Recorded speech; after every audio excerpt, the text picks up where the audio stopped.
I had been to the mating auction twice before, and both times I had stood on the block long enough for the auctioneer to clear his throat, apologise to the hall with his eyes, and move on to the next girl. So I knew the shape of the silence before it arrived. I had learned to brace for it the way you brace for cold water. Not because it stops being cold, but because flinching only makes the rest of the room watch you do it.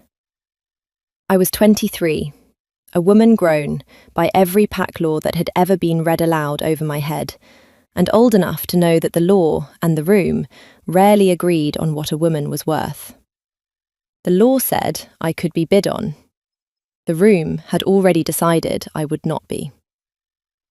The scar did that. It ran from the left corner of my jaw, down the side of my throat, pale and ridged, the kind of mark a fire leaves when it has had time to think about it.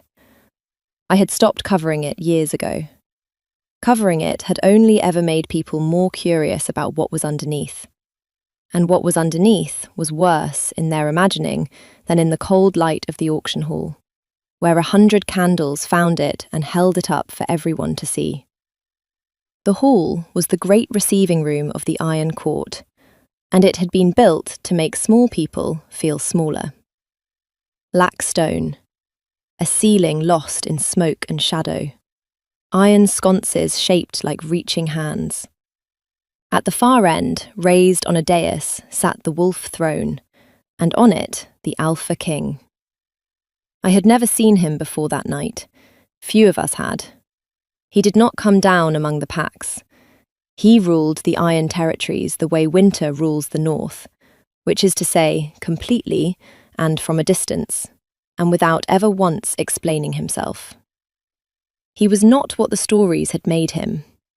The stories made him enormous, a creature half-shifted at all times, teeth and fury. The man on the throne was only a man. Broad through the shoulders, dark-haired, grey threading the dark at his temples, though he could not have been past 35. He sat very still. He had the stillness of someone who had learned that every movement he made would be watched and weighed, and had decided, long ago, to give the watchers nothing. What I noticed, because noticing was the only thing I had ever been good at, was the chair beside him. It was empty. A second seat, smaller than the throne, set at his right hand where a Luna would sit. And over its back, folded with a care that did not match the iron severity of everything else in that room, lay a grey cloak. Wool, by the look of it, worn soft. It was the only thing in the entire hall that looked as though it had ever been touched gently. No one else seemed to see it. I could not stop seeing it. Edlin of the Riverlow pack, the auctioneer read, and I climbed the 3 steps onto the block, and the hall did the thing I knew it would do. It went quiet. Then it began, very softly, to laugh. Not all of it. Laughter in a room like that travels in currents. It started near the front, among the young nobles who had come to bid on the kind of girl who looked good standing behind a chair, and it moved backward through the hall like wind across a field, bending heads together, lifting hands to mouths. A woman near the dais laughed loudest. She was beautiful in the deliberate way of people who have made beauty their whole argument. Gold hair coiled high, a gown the deep red of a wound, a face arranged into delicate amusement. I would learn her name later. Lady Halvaig. That night she was only the loudest voice in a room full of voices, and she said, not quite quietly enough, "Surely they don't expect a bid." The auctioneer cleared his throat. He looked at me with the apology I had seen twice before. He drew the breath that meant he was about to release the hall from the small discomfort of my existence and move on. "The bidding opens at everything." I want to tell you I understood what happened next. I did not. I am still, even now, working it out. The word came from the dais. It came from the Alpha King, who had not moved, whose hands still rested on the arms of the wolf throne, whose face had not changed at all. He had said one word, in a voice that was not loud, and the hall heard it the way you hear a branch break in a silent wood. "Everything," he said again, into the silence his first word had made. "The bid is everything I have. Name a higher one." No one did. You have to understand what that meant. An Alpha King does not bid at a mating auction. He claims. He chooses. The auction was a courtesy the crown extended to the lesser packs, a place for nobles to trade daughters and alliances, and the king attended the way a mountain attends the weather around it, present, indifferent, unmoved. He had never once bid, not for anyone. The beautiful women had been paraded before that throne for years, and the throne had looked at them the way it looked at the wall. And now he had emptied the treasury of his attention onto a scarred omega from a river pack that no one in that room could have found on a map. I looked at him. It was the wrong thing to do. You do not meet the eyes of the Alpha King. Every child of the packs learns that before they learn their own name. But I had spent my whole life being told where not to look, and I was tired, and I looked. He was already looking at me. Not at the scar. I had spent 6 years cataloguing the precise route a stranger's eyes took across my face. The flick to the jaw, the widening, the careful retreat to some safer feature. His eyes did not do that. They had found the scar, yes, but they had not flinched away from it, and they had not lingered on it with the wet curiosity I hated most. They had simply taken it in, the way you take in a thing you already knew was there, and moved on to my eyes, and stayed. I have been looked at as a horror. I have been looked at as a curiosity, a pity, a problem to be moved past. I had never, in 23 years, been looked at as though I were the answer to a question the looker had stopped expecting anyone to answer. It lasted perhaps 3 heartbeats.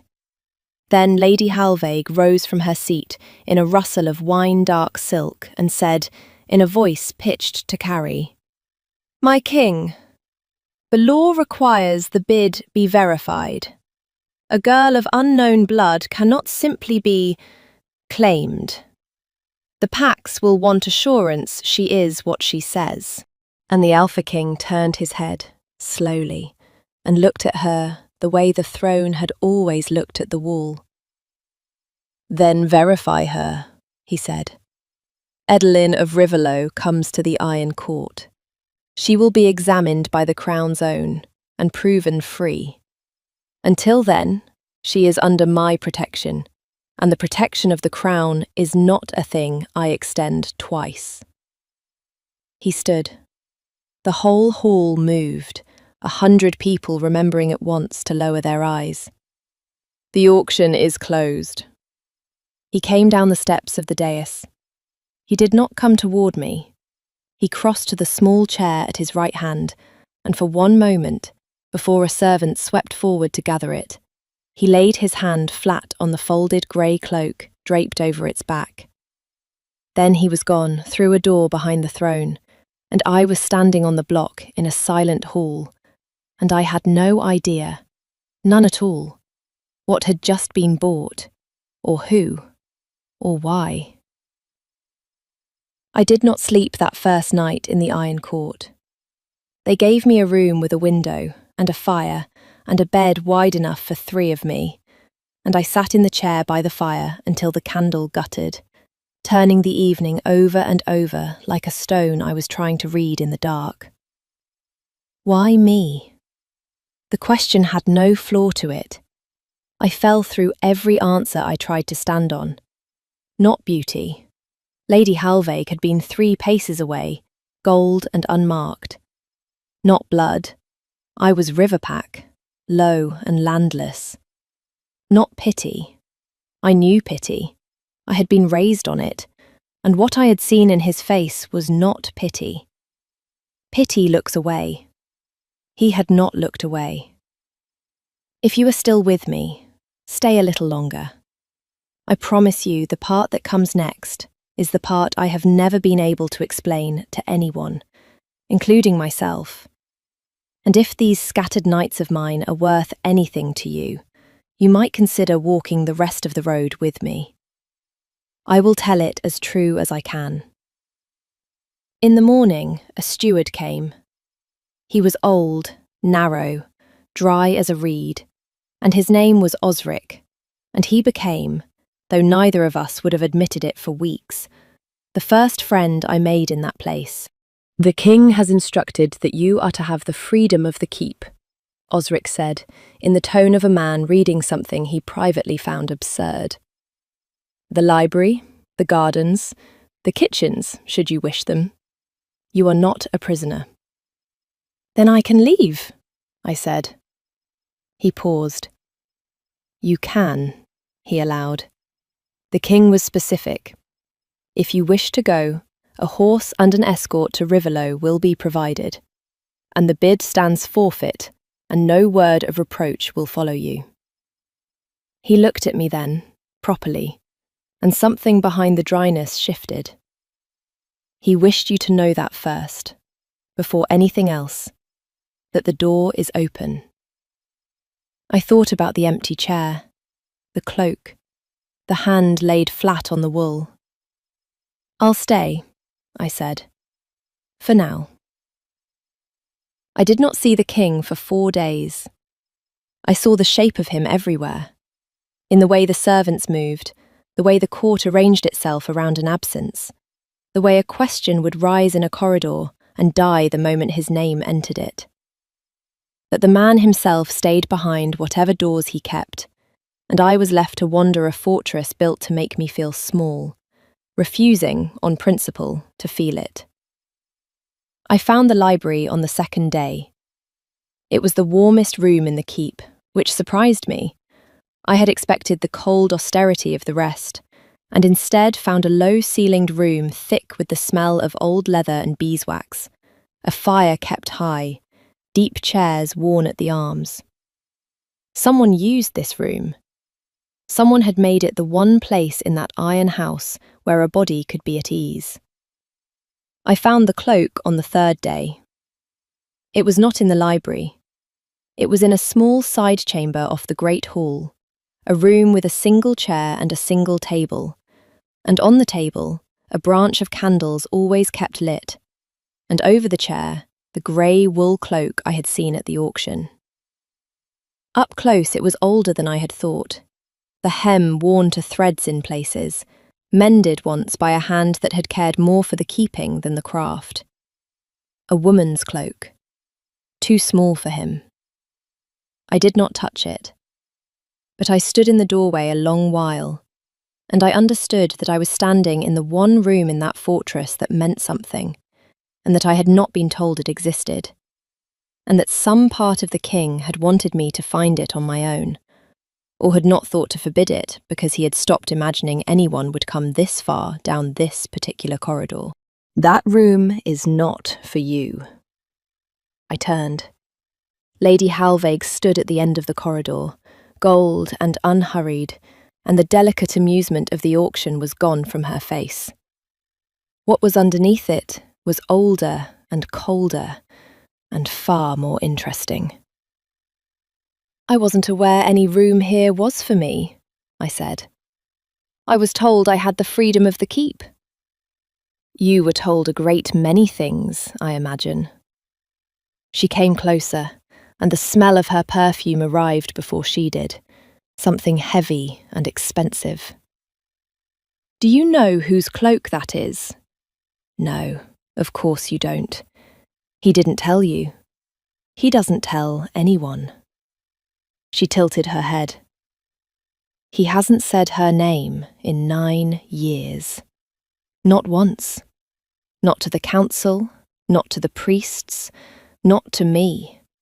And I have been closer to him than you will ever be permitted to stand." He buried it so deep that the whole court agreed to pretend the grave was empty. Her smile returned, thin now. And then you climbed onto a block with a burn on your throat, and he spent his entire fortune in a single word. Do you understand what you are, girl? You are not chosen. You are a wound he is pressing on to see if it still hurts. It was a cruel thing to say, and it was said with great skill. And the worst of it was that I could not be certain she was wrong. What was her name? I asked. Halvaig's smile faltered, just slightly, just at one corner. I had asked the question she had built her whole speech to make me afraid to ask, and I had asked it plainly, and it was not the response she had rehearsed. That, she said, recovering, is not a thing you will live long enough in this court to learn. And she turned and went, gold and certain, and left me alone with the candles and the cloak, and a name no one in 9 years had been willing to say. I met him properly that night. I had gone back to the library. It had become my room more than my room had, and he was there, in the deep chair by the fire, a book open and unread on his knee, looking into the flames the way you look at something that is not there. He stood when he saw me. That too was wrong. Alpha Kings do not stand for Riverpack Omegas. I did not know the room was taken, I said. I'll go. Stay.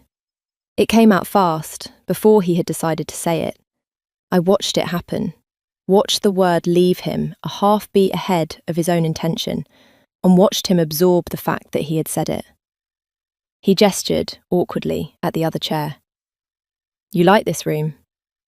It's the only warm one. Yes. Something moved at the edge of his mouth that on another man might have become the beginning of a smile. It always was. I sat.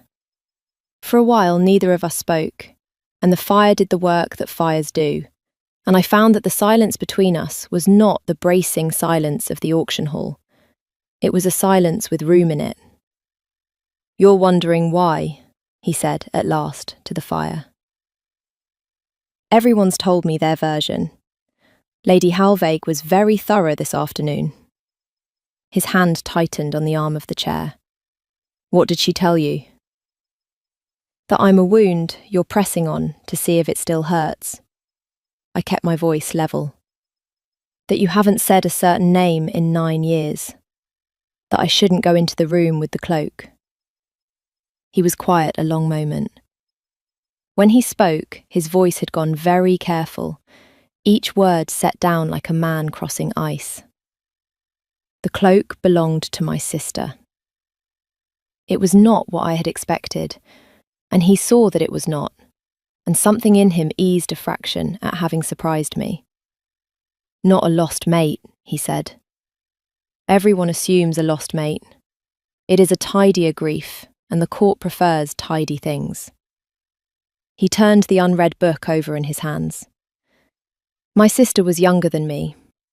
When our father died and the territories fractured, there were those who thought a boy king could be unmade if enough of his family died first. There was a fire. His thumb moved along the book's edge. She got the others out.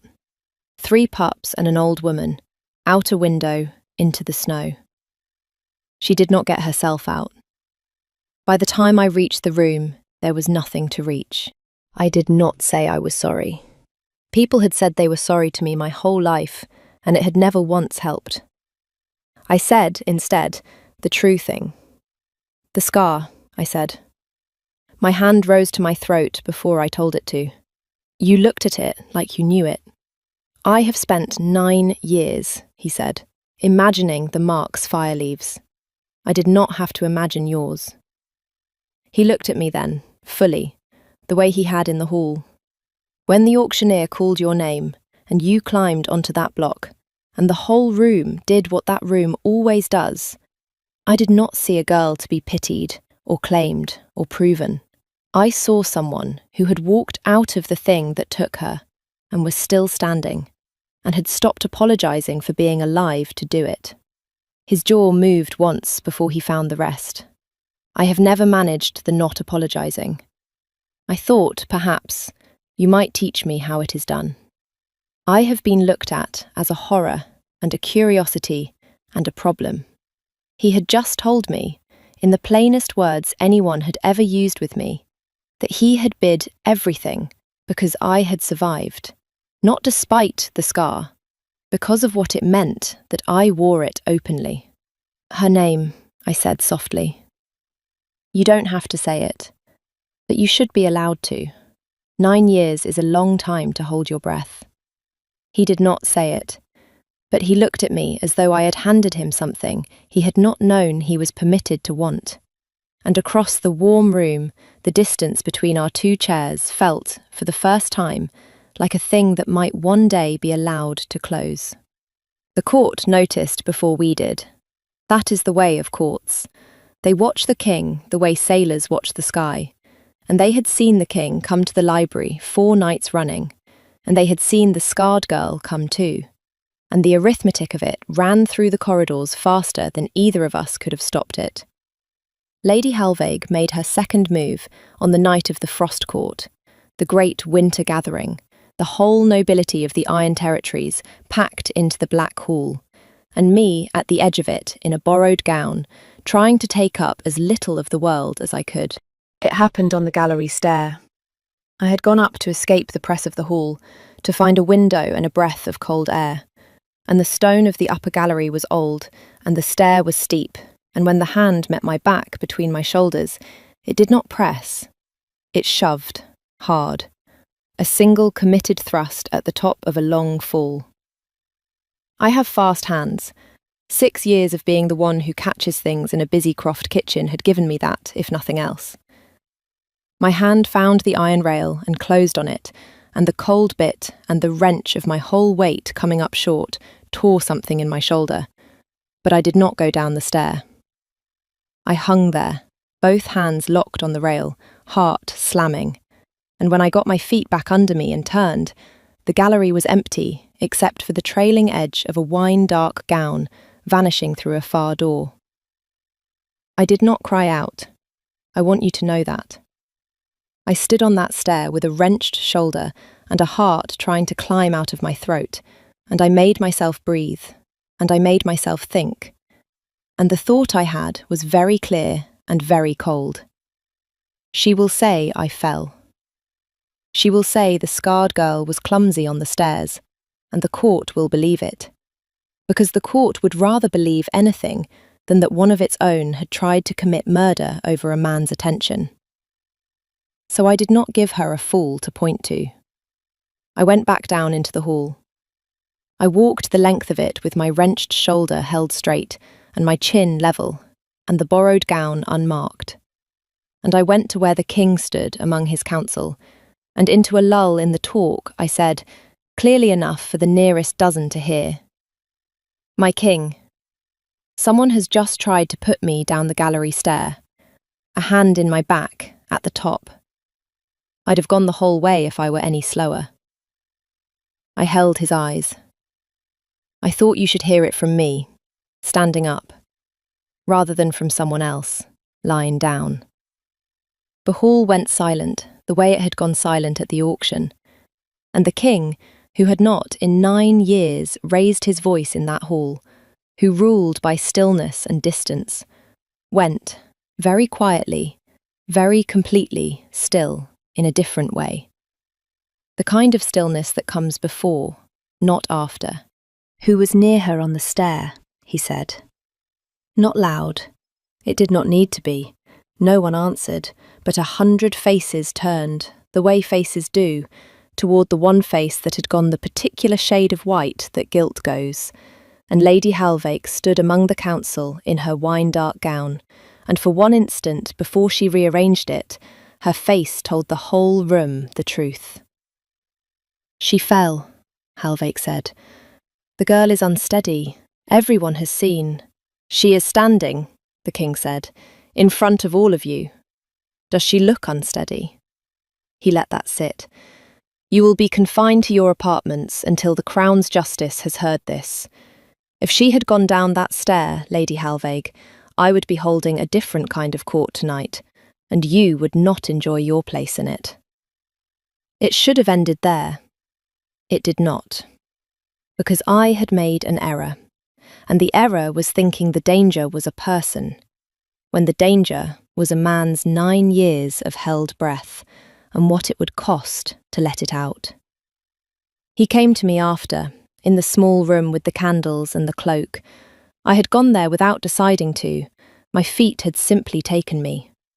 He found me standing where I had stood the first day, an arm's length from his sister's cloak, my wrenched shoulder beginning to stiffen and burn.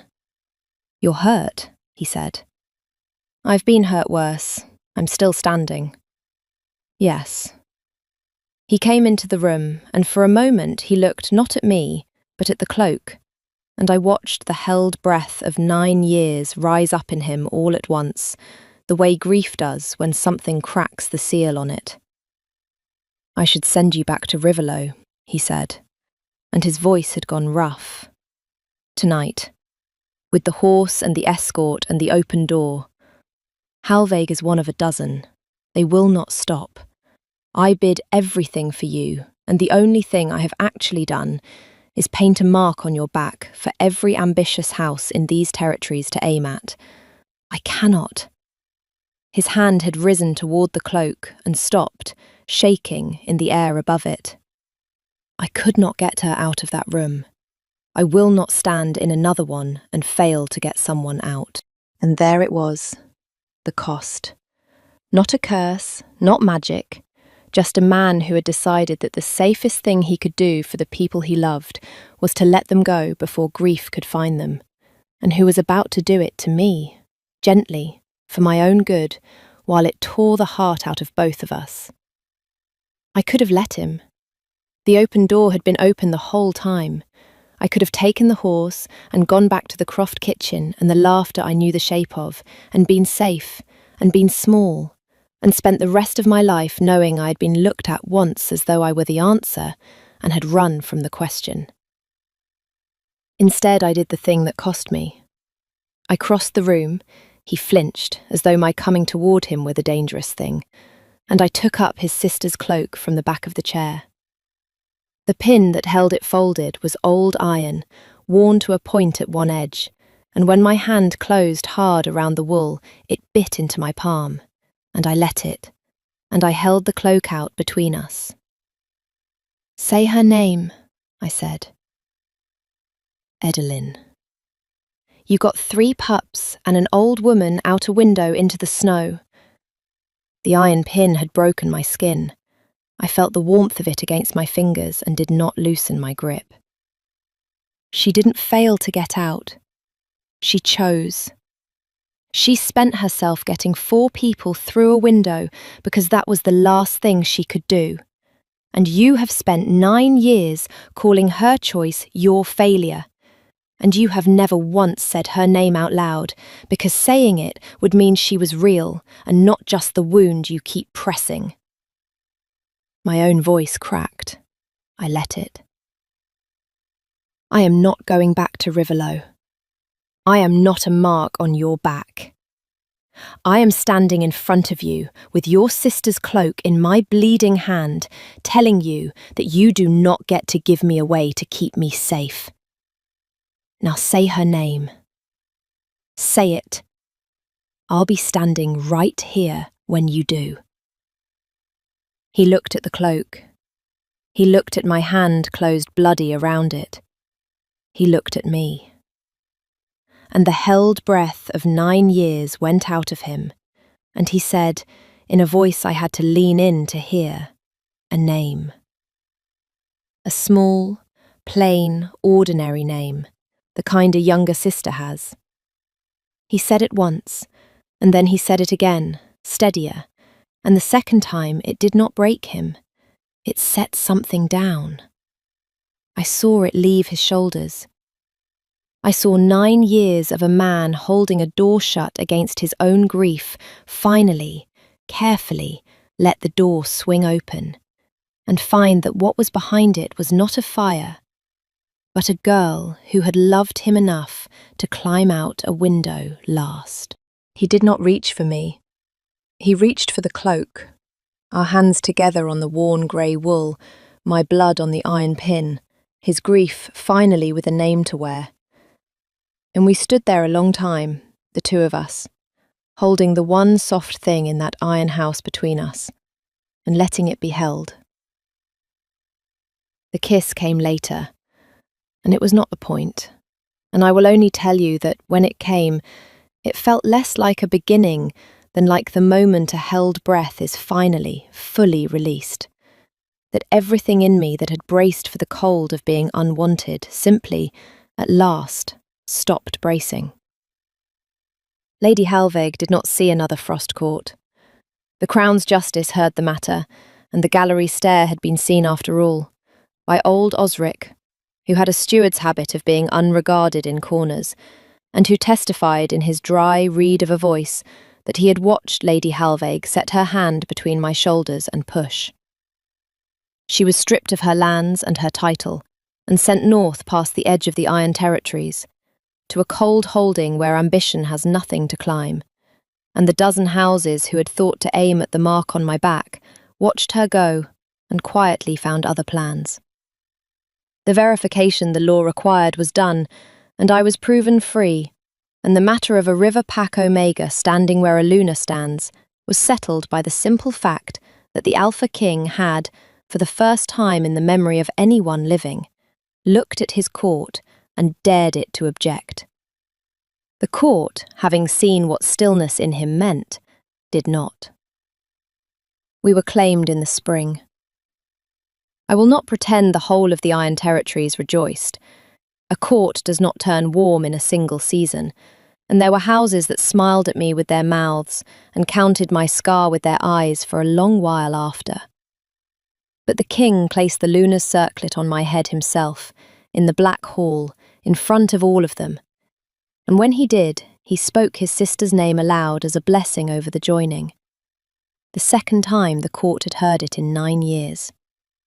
And the first time it had been said as a thing to live beside, rather than a wound to hide. And there was not a sound in that hall but the fire. It is a year now since the auction. The small room off the great hall is still there, and the candles are still kept lit. But the cloak is not over the chair anymore. We moved it. It hangs now in our own chambers, folded with the same care, where I can see it from the bed. Because a thing you love should be kept where the living are, my husband says, and not shut away in a room you visit like a grave. He says her name easily now. He says it the way you say the name of someone who would have liked you. He thinks she would have liked me. I think she would have laughed at him, gently, for taking 9 years to learn what his own wolf knew in a single word across a crowded hall. I still have the scar, of course. Scars do not go anywhere. But I have stopped being able to remember, most days, that it is supposed to be the most interesting thing about me. Because in this house, no one looks at it that way. And you forget, eventually, the shape of a silence you have stopped having to brace for. They laughed when I walked out onto that block. They stopped when he stood up. I have wondered this whole year what the stories will make of it. The Alpha King who spent everything on a scarred girl from a river pack and could not, when pressed, explain why. I could explain it now. But some things are better kept where the living are, and held, and not held up for everyone to see. So I will only tell you this, and then I will let you go. He did not bid on me because I was beautiful, or unmarked, or safe. He bid because I had walked out of the fire and stopped apologizing for it. And the funny thing, the thing I still cannot quite get over, is that all that time, I thought I was the one who had survived something. Tell me, did you see it coming? what the cloak was. Or did you think, like I did, that it was a lost love he was hiding? Stay and tell me in the comments where you are listening from tonight, and what you would have done on that block when the whole room began to laugh. And if her side of the story is the side you want to keep hearing, stay with me. There are more of us than you'd think. The ones who walked out and stopped apologising. I'll keep telling them as long as you keep listening.